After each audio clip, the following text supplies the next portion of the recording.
ठाकरेंना अभिवादन करून आजच्या या महायुतीच्या विजयी संकल्प मेळाव्याला आपल्या सर्वांना मार्गदर्शन करण्यासाठी उपस्थित असलेले राज्याचे नेते माननीय मधुकररावजी बिगर साहेब, आमच्या तालुक्याचे आमदार माननीय लांबे साहेब, माजी आमदार माननीय वैभव भाऊ, भारतीय जनता पक्ष, शिवसेना, आरपीआय, मनसे, रासप सर्वच मित्र पक्षांचे नेते मंडळी, बांधवांनो आणि भगिनींनो, येत्या 13 तारखेला आपल्याला लोकसभेला आपला हक्काचा खासदार निवडून द्यायचा आहे आणि तो हक्काचा खासदार माननीय सदाशिवराव लोखंडे साहेब यांचं चिन्ह आहे धनुष्यबाण. या धनुष्यबाणाला मतदान का करायचं हे निषेध करण्यासाठी मी आपल्यासमोर उभा आहे. मित्रहो, गेले 25-30 वर्ष महाराष्ट्राच्या राजकारणातलं राजकीय सामाजिक आणि वैचारिक परिस्थिती इतकी काय बिघडलेली आहे.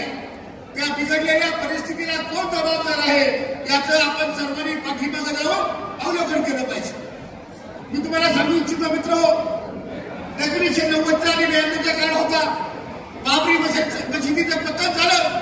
त्या काळामध्ये त्या महाराष्ट्रामध्ये जातीय तेढ निर्माण झाली आणि या जातीय तेढ्याचा फायदा त्या महाराष्ट्राचे तत्कालीन विरोधी पक्षनेते शरदचंद्रजी पवार यांनी घेतला आणि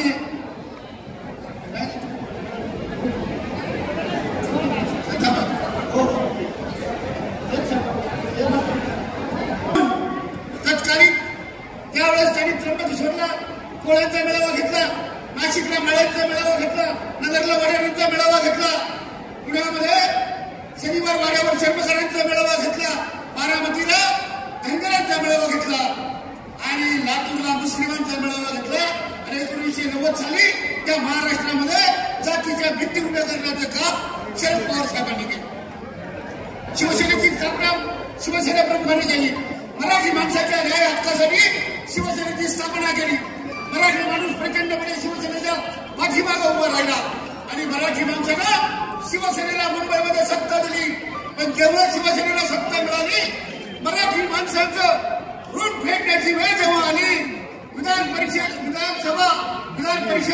आणि लोकसभेवर जेव्हा मराठी माणसाला न्याय द्यायची वेळ आली, तेव्हा उद्धव साहेबांनी मराठी माणसांच्या भावनांचा निजाव केला.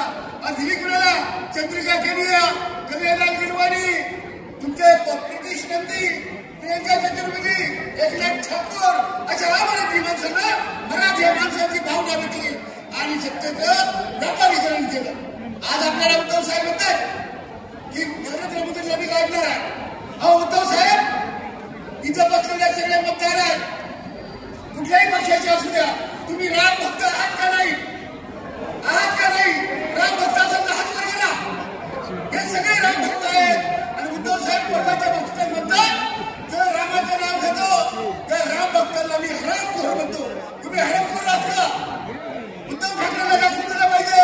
अरे तुम्ही हरामखोर म्हणतो, तो आमचा बाळासाहेब ठाकरेंचा धनुष्यबाण, तो आमचा श्रीराम प्रभूंचा धनुष्यबाण, तो आमचा बाळासाहेब विखेंचा धनुष्यबाण, तो आमचा एकनाथ शिंदेचा धनुष्यबाण, तो आमचा नरेंद्र मोदींचा धनुष्यबाण.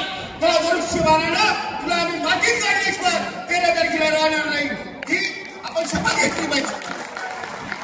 राम भक्तांना हरामखोर म्हणतो आणि औरंगजेबाला राष्ट्रभक्त म्हणतो आणि औरंगजेबाला राष्ट्रभक्त म्हणणाऱ्या उद्धव ठाकरेला हिंदुत्वाचं नाव घ्यायची तरी लायकी आहे का? आज तुम्हाला सांगतो, रोज सभेमध्ये 2 माणसं विडी झाली. नरेंद्र मोदी आणि अमित शहा, नरेंद्र मोदी आणि अमित शहा. रोज संजय राऊत सकाळी उठलं, नरेंद्र मोदी उद्धव ठाकरेला बार घाबरतात म्हणून. अरे उद्धव ठाकरेने तो कलुषा घरात घुसला, त्या कलुषाच्या ताब्यात पक्ष दिला आणि ती अंधारातून कोणतरी बाई आणली. ती बाई काय म्हणते, उद्धवजी तुम्ही माझे पोरं सांभाळा, मी तुमचा पक्ष सांभाळते.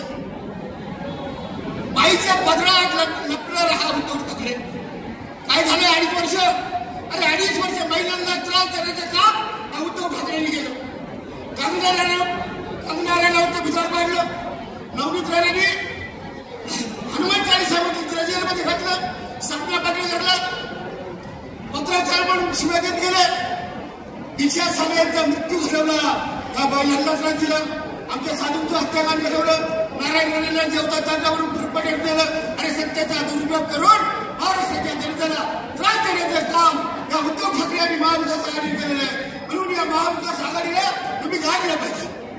का लागलं पाहिजे तर यांच्या कुटुंबी भावना आहे. संजय राऊत सकाळी उठल्यावर काय म्हणतो, मी उद्धव ठाकरेचा सैनिक आहे आणि शरद पवारांचा पाईक आहे.